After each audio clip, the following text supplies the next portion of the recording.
بسم اللہ الرحمن الرحیم 26 دسمبر 2019 آپ حضرات کو معلوم ہے کہ کل سورج گرہن ہے اور خبریں یہ آ رہی ہیں کہ 80% سورج کل گرہن ہوگا۔ اس بارے میں اسلامی حکام کیا ہیں، شریعت کیا کہتی ہے، اس کے لیے علماء نے سوچا ہے کہ کچھ باتیں عوام تک پہنچائی جائیں، تو اس لیے میں نے بھی ارادہ کیا کہ شرعی حکام اس بارے میں بتائے جائیں، اس میں حکمتیں کیا ہیں۔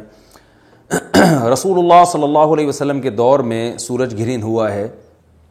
آپ صلی اللہ علیہ وسلم کے نرینہ اولاد نہیں تھی، آپ کو اللہ نے اولاد دی اور آپ کے بیٹے کی موت واقع ہوئی۔ یہ ایک بہت بڑا حادثہ تھا اس وقت، کیونکہ عرب میں نرینہ اولاد کی بڑی ویلیو تھی۔ آپ صلی اللہ علیہ وسلم کو اللہ نے بیٹیاں دیں، بیٹا نہیں دیا، اور بیٹا دے کے اٹھا لیا، تو ایک بہت بڑا واقعہ تھا، اور اللہ کی قدرت کے اسی دن سورج بھی گرہن ہو گیا۔ تو عرب یہ کہا کرتے تھے، زمانہ جاہلیت میں یہ بات مشہور تھی کہ کوئی بہت بڑا دنیا میں واقعہ ہوتا ہے تو سورج یا چاند گرہن ہو جاتے ہیں۔ اسی دن سورج بھی گرہن ہوا تو یہ بات پھیل گئی کہ محمد صلی اللہ علیہ وسلم سید الانبیاء رسول اللہ صلی اللہ علیہ وسلم کے بیٹے کی چونکہ موت واقع ہوئی ہے، اس لیے سورج گرہن ہوا ہے۔ آپ صلی اللہ علیہ وسلم نے اس بات کی تردید فرمائی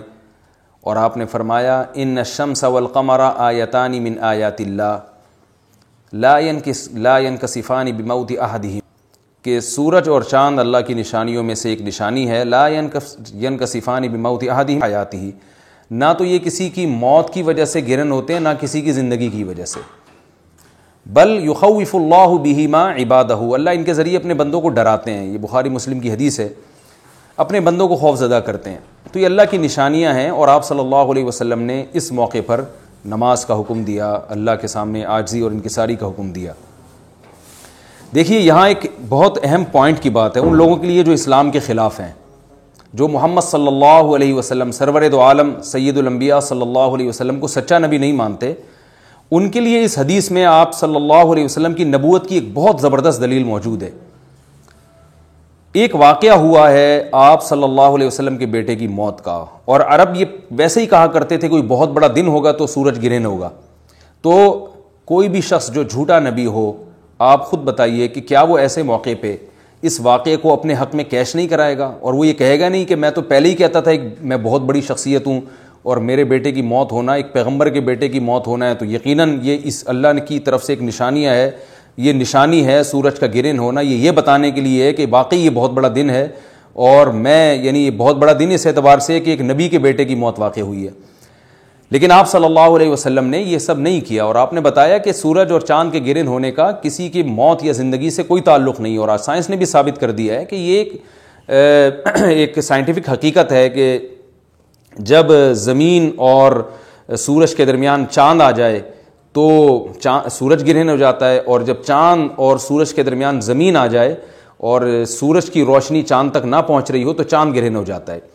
تو یہ ایک اس میں عبرت کی بات بھی ہے ان لوگوں کے لیے جو آپ صلی اللہ علیہ وسلم کی نبوت میں شک کرتے ہیں۔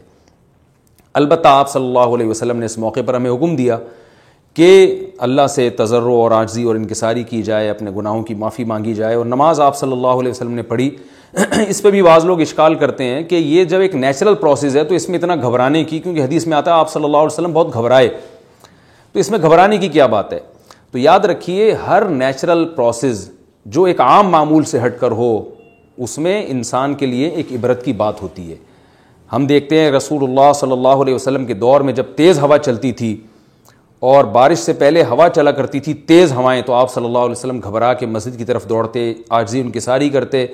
اللہ تعالیٰ سے یہ کہتے کہ اللہ تو نے تو مجھ سے وعدہ کیا ہے کہ جب تک میں ان کے درمیان موجود ہوں تو ان کو عذاب نہیں دے گا۔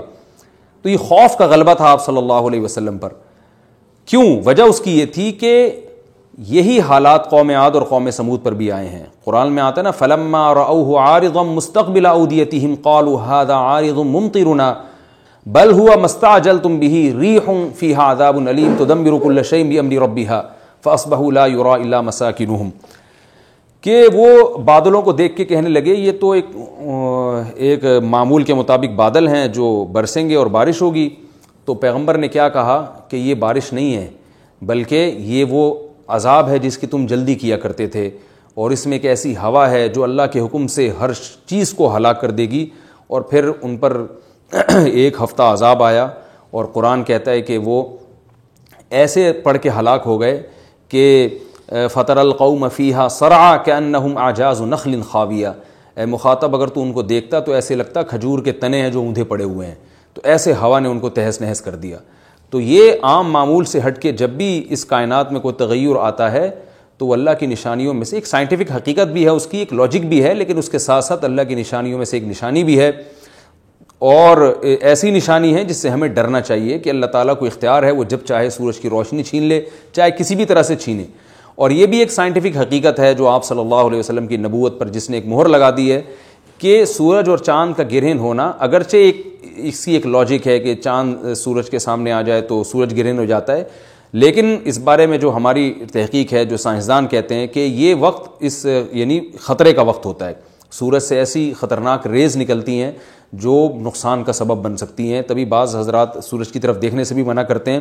اور یعنی نظام میں تھوڑی ایک عام نارمل روٹین سے ہٹ کے اس کائنات کا نظام چلتا ہے، تو اس لیے یہ اس کائنات کے لیے، زمین کے لیے ڈینجرس ہو سکتا ہے، اور جو گریوٹی اور جو کشش کا نظام ہے اس میں بھی خلل واقع ہوتا ہے۔ تو ایسا نہیں ہے کہ یہ بالکل ایک نارمل کنڈیشن ہوتی ہے اور اس کا کوئی نقصان ہی نہیں ہے، یہ بالکل غلط ہے، اس میں نقصان کا بہرحال خطرہ ہے، اور اس بات کا امکان موجود ہوتا ہے کہ قدرت انسانوں سے انتقام لے یا انسانوں کو نقصان پہنچائے۔ اور ویسے بھی جن کے دلوں میں اللہ کا خوف ہوتا ہے وہ تو ویسے ہی اللہ کے وَهُم مِّن خَشْيَتِهِ، قرآن مجید میں اللہ تعالیٰ کے ارشاد ہے کہ مشرکین بار بار یہ سوال پوچھتے تھے قیامت کب آئے گی کب آئے گی، اللہ فرماتے ہیں لیکن جو مومنین ہیں ان کو اس سے غرض نہیں ہے کہ کب آئے گی، والذین آمنوا مشفقون منها، وہ تو قیامت سے گھبراتے ہیں کہ پتہ نہیں ابھی نہ آ جائے۔ تو جس کے دل میں اللہ کا خوف ہوتا ہے اس کے زندگی گزارنے کا طریقہ کچھ اور ہوتا ہے، وہ بات بات پہ اللہ سے ڈرتا ہے، اس کو اللہ سے ڈرنے کا بہانہ چاہیے، اس کو توبہ کا بہانہ چاہیے۔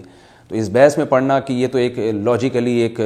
سورج کی روشنی غائب ہو جائے گی، وہ ٹھیک ہے، یہ سائنسدانوں کا شعبہ ہے کہ کیوں غائب ہو رہی ہے، ماہرین فلکیات کا شعبہ ہے، لیکن اہل ایمان کا جو کام ہے اس موقع پر، ان کا جو وظیفہ ہے وہ یہ کہیں کہ اللہ کی نشانیوں میں سے ایک نشانی ہے، اللہ اپنی قدرت دنیا میں دکھاتا ہے کہ میں یہ بھی کر سکتا ہوں چاہے کسی بھی طریقے سے کروں، تو ہمیں اس موقع پر بہرحال اللہ کے سامنے جھکنا چاہیے، اپنے گناہوں سے معافی مانگنی چاہیے، اور وہی عمل کرنا چاہیے جو رسول اللہ صلی اللہ علیہ وسلم نے ہمیں بتایا ہے۔ اور اس بارے میں جو توہمات پھیلے ہوئے ہیں اس سے بھی ہمیں اجتناب کرنا چاہیے، جیسے